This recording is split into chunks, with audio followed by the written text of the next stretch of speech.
सियासत नहीं है आजादी। सुन ले बीजेपी आजादी। सुन ले बजरंग दल आजादी। सुन ले मोदी आजादी। देना पड़ेगा आजादी। हमारा हक है आजादी। आजादी आजादी आजादी।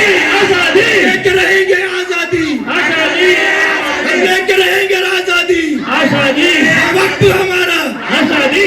अल्लाह अकबर अल्लाह अकबर अल्लाह अकबर अल्लाह अकबर अल्लाह अकबर अल्लाह अकबर। ये देश हमारा आजादी। ये खून हमारा आजादी। ये देश हमारा आजादी। ये वक्त हमारा आजादी। ये हक हमारा आजादी। ये दौलत हमारी आजादी। ये पैसा हमारा आजादी। ये माल हमारा आजादी। ये देश हमारा आजादी। मेरे बाप का नहीं है आजादी। मेरे बाप का नहीं है आजादी। किसी एक का नहीं है आजादी। किसी एक का नहीं है आजादी। मेरे देश हमारा आजादी। हम लेकर रहेंगे आजादी। हम नहीं रुकेंगे आजादी। हम लेकर रहेंगे आजादी। मुझे देना पड़ेगा आजादी।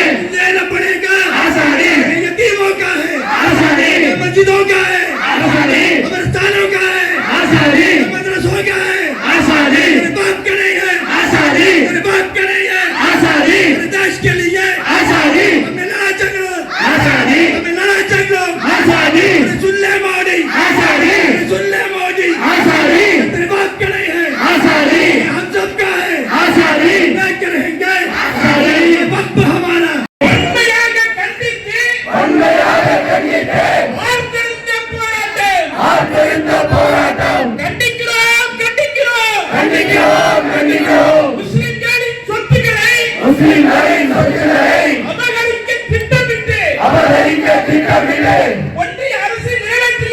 ஒன்றிய அரசு நிறைவேற்றியுள்ள வக்ஃப் திருத்த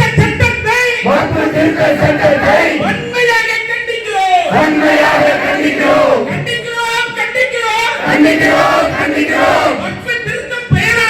வக்ஃப் திருத்தம் பெயராலே ஒன்றிய அரசு கொண்டு வந்துள்ள கருப்பு சட்டத்தை கண்டிக்கிறோம்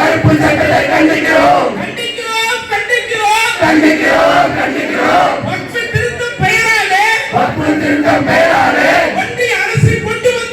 ஒன்றிய அரசு கொண்டு வந்துள்ள கருப்பு சட்டத்தை கண்டிக்கிறோம் ஜனநாயகத்தை சாகடித்து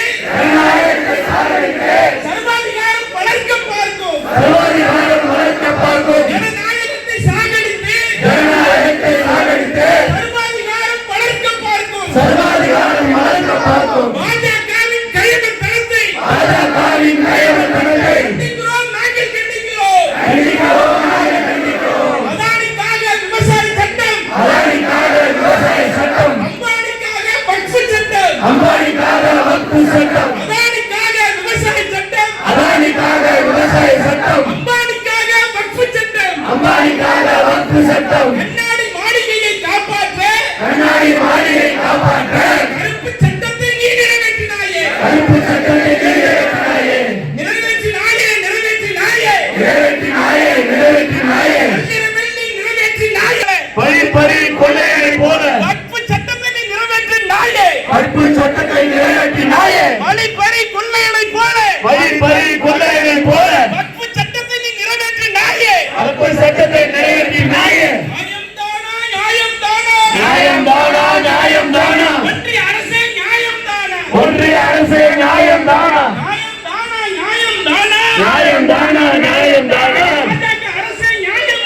பாஜக அரசே நியாயம் தானா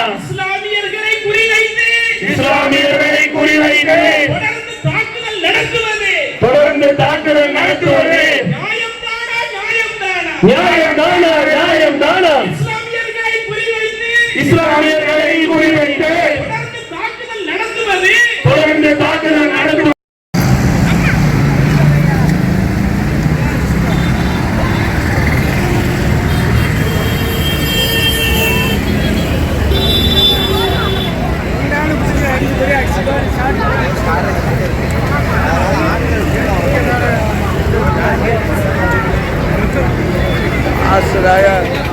ஆசை துண்ணேகிறார் கிடைக்கும்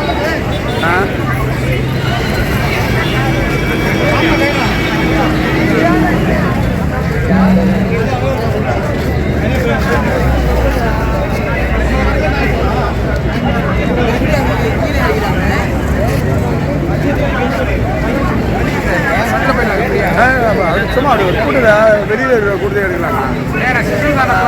ஆ சரி, உங்களுக்கு நான் இதை அனுப்பிச்சிட்டேன். இந்த இல்லை எல்லாம் ரெடி பண்ணிட்டேன். அந்த இது மட்டும் விட மாட்டேன்.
வந்து ஒரு வருஷம் ஆயிடுச்சு.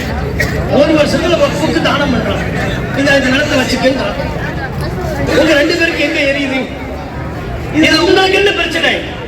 இது எங்க சம்பந்தப்பட்ட விவகாரம், எங்க மதம் சம்பந்தப்பட்ட, எங்க வழிபாட்டுக்கு சம்பந்தப்பட்ட விவகாரம்.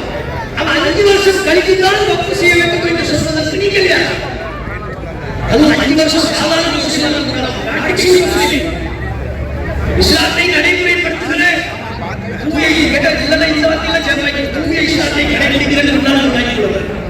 இஸ்லாத்தை நடைமுறைப்படுத்துகிற முஸ்லிம் அப்படின்னா என்ன?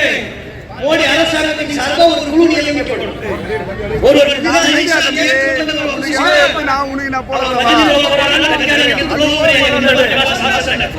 அவர் எந்த பள்ளிக்கு போறாரு இனி வரும் காலத்தில் உளவுத்துறைக்கு ஆவுக்கு இன்னும் உளவுத்துறை பேர் என்ன? பதில் சொல்றாங்களா? லுகர் சொல்றாங்களா? 5 வக்து கிடைக்கா? இவர் வக்ஃப் செய்வதற்கு தகுதி பெற்றுட்டார். இஸ்லாத்தை நடைமுறைப்படுத்துகிறார். இன்னொரு ரிப்போர்ட் மோடிஜி கொடுத்தாங்க. மோடிஜி இன்னும் ஹஜ்ஜுக்கு போகவே இல்லை. இஸ்லாத்தில் ஒரு அடிப்படையில் குறை வச்சிருக்கிறார். இவர் வக்ஃபுக்கு இன்னும் லாயிக் நஹி ஹை, தகுதி இல்லை. இவர் ஹஜ்ஜி செஞ்சாதான் வக்ஃப் பண்ண முடியும். அப்போதான் இவர் இஸ்லாத்தை நடைமுறைப்படுத்தக்கூடிய முஸ்லிம். இன்னொரு நோம்பு வைக்கலங்க, அவங்க லிஸ்ட்ல தூக்கிடுவாங்க. இவன் நோம்பே வைக்க மாட்டான். நானும் பாத்துக்கிட்டே இருக்கேன். தலனோ வச்சா அடுத்து 27 அன்னைக்கு தான் வந்தான். அடுத்து பெருநாள் வந்தான். இடைப்பட்ட நாட்கள்ல நோம்பே வைக்கல. இவன் உண்மையான முஸ்லிம் அல்ல. ஆகவே இவனும் வக்ஃப் செய்வதற்கு தகுதியற்றவன். அவன் யோசிச்சாரே, இவர்களுடைய நோக்கம் வக்ஃபுக்கு சொத்து சேர்த்துக்கூடாது. அதனால தான் எதை தடுக்கிறாங்க? முஸ்லிம் அல்லாதவர் தானம் செய்யக்கூடாது. புதிதாக இஸ்லாத்தை ஏற்றவர் 5 வருடத்திற்குள்ளாக தானம் செய்யக்கூடாது. தானம் செஞ்சா உனக்கு என்ன பிரச்சனை? அதே மாதிரி கூட பாருங்க, முஸ்லிம் அல்லாதவர் தானம் செய்யக்கூடாது. ஆதி காலத்துல முஸ்லிம் மன்னர்கள் கோவிலுக்கு தானம் பண்ணிருக்காங்க. இந்து மன்னர்கள் பள்ளிவாசல்களுக்கு தர்காக்களுக்கு தானம் பண்ணிருக்காங்க. இதெல்லாம் இந்தியாவில் தமிழகத்தில் வளமையாக இருக்கக்கூடிய ஒன்று. அப்படி இருக்கிற பொழுது இவர்கள் இந்த சட்டத்தை வக்ஃபிற்கு மாத்திரம் கொண்டு வருகிறார்கள். இங்கே நாங்கள் எழுப்பக்கூடிய கேள்வி என்ன? முஸ்லிம் அல்லாதவர் வக்ஃபுக்கு தானம் செய்யக்கூடாது என்று சொல்கிறீர்கள் அல்லவா? இந்த சட்டத்தை நீங்கள் சரி கண்டால் இதே போன்ற சட்டத்தை இந்து அல்லாதவர் கோவிலுக்கு தானம் செய்யக்கூடாது சொல்ல தயாரா? கிறிஸ்தவர் அல்லாதவர் தேவாலயங்களுக்கு தானம் செய்யக்கூடாது.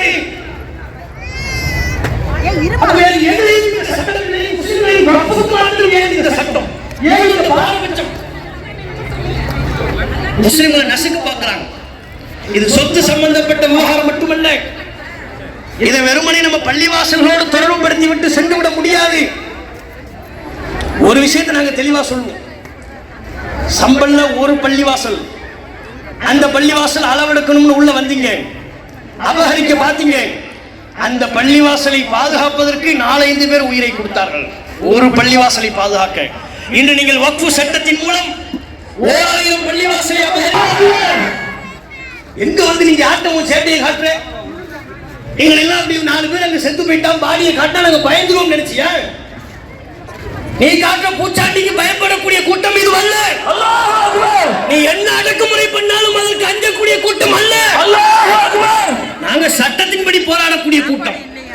நியாயத்தின்படி போராடுகிற கூட்டம், நீதியின் வழியில் நின்று, உண்மை வழியில் நின்று ஒரு நாள் இன்ஷா அல்லாஹ் உங்களை ஓட ஓட வெட்டி அடிப்போம்.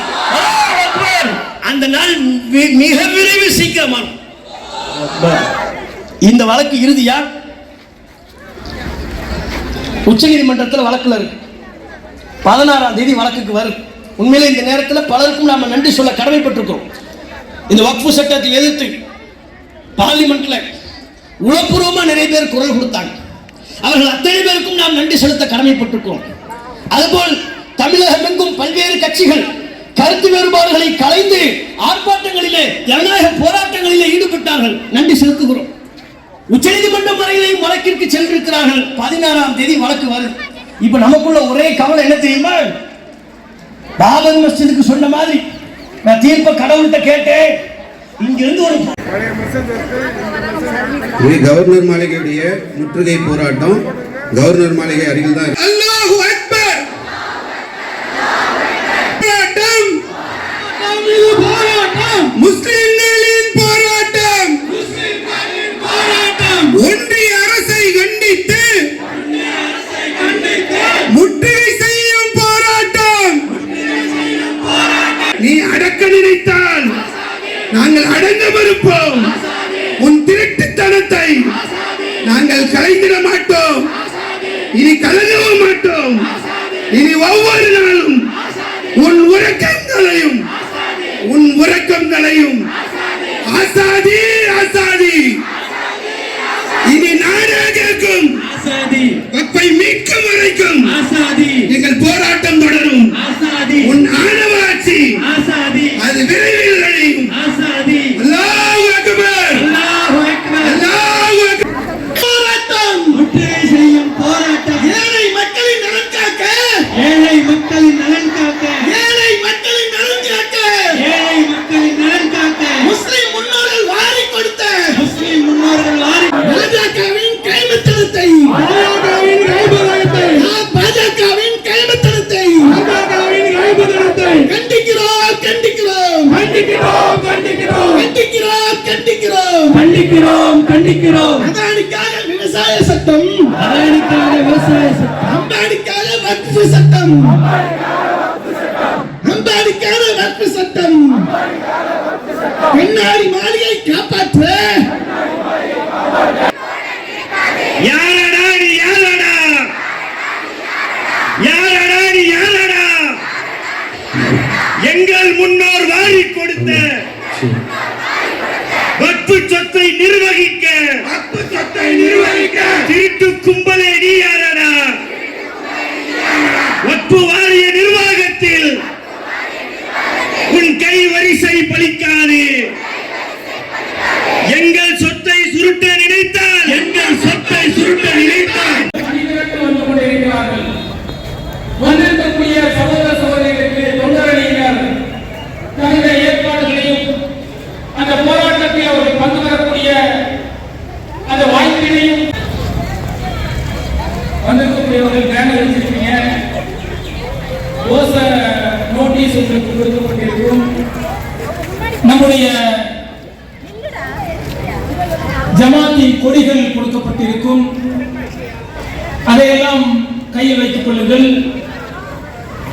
அந்த பெண்கள் வந்து கொண்டே இருக்கிறார்கள். அவர்களுக்கு நிற்பதற்கான ஏற்பாடுகளை தொண்டரணிகள் செய்து தரவும்.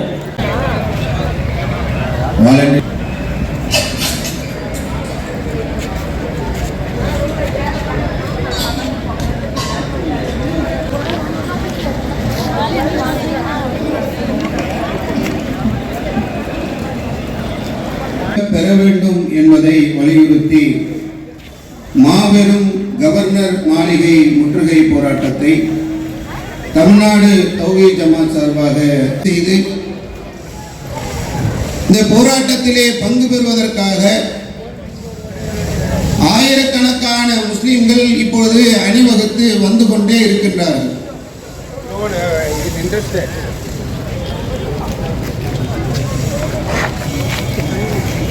ஆண்கள் இன்னும் சிறிது நேரத்தில் இந்த போராட்டம் ஆரம்பிக்க இருக்கின்றது.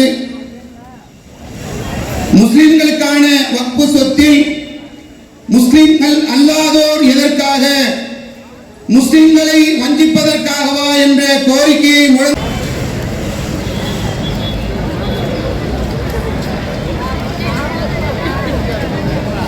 அந்த பெண்கள் சாரையாக வந்து கொண்டிருக்கிறார்கள். தொண்டரணியினர் ஆண்களை வந்து கொஞ்சம் அப்படியே பின்னாடி போக சொல்லிட்டு அவங்கள நிற்கிறதுக்கு ஏற்பாடு செய்யுங்க. இந்த பெண்கள் முன்னாடி போறதுக்கு கொஞ்சம் பாதை விட்டுருங்க. அப்படி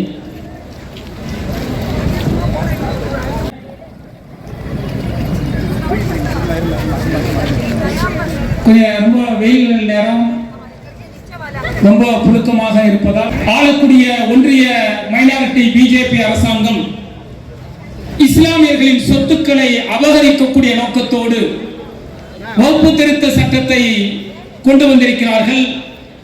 அந்த சட்டத்தை திரும்ப பெற வலியுறுத்தி தமிழ்நாடு தௌஹீத் ஜமாத் சென்னை மண்டலம் சார்பாக ஆயிரக்கணக்கான சிறுபான்மை இஸ்லாமியர்கள் கலந்து கொண்டு கவர்னர் மாளிகையை முற்றுகையிடக்கூடிய மிகப்பெரிய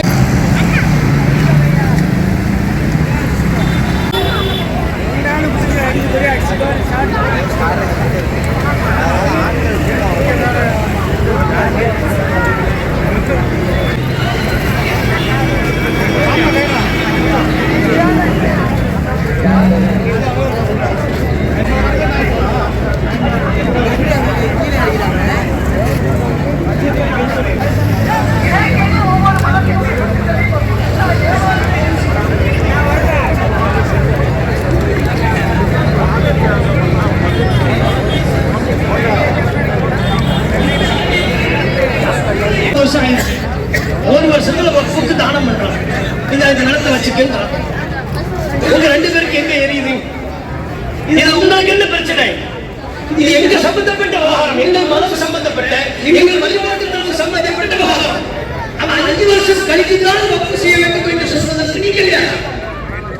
அது 5 வருஷம் சாதாரண இஸ்லாத்தை நடைமுறை அப்படின்னா என்ன? மோடி அரசாங்கத்தின் சார்பாக ஒரு குழு நியமிக்கப்படும். ஒரு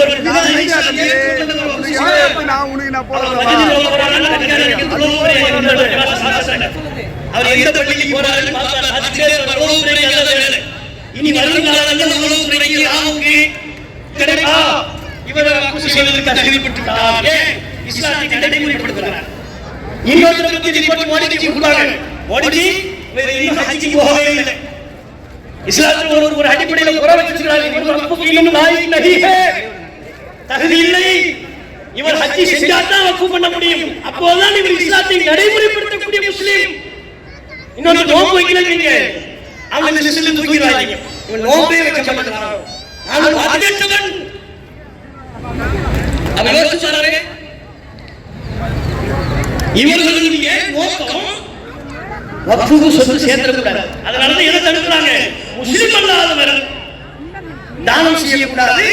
புதிதாக இஸ்லாத்தை ஏற்றவர் 5 வருடத்திற்குள்ளாக தானம் செய்யக்கூடாது. தானம் செஞ்சா உனக்கு என்ன பிரச்சனை? அதே மாதிரி கூட பாருங்க, முஸ்லிம் அல்லாதவர் தானம் செய்யக்கூடாது.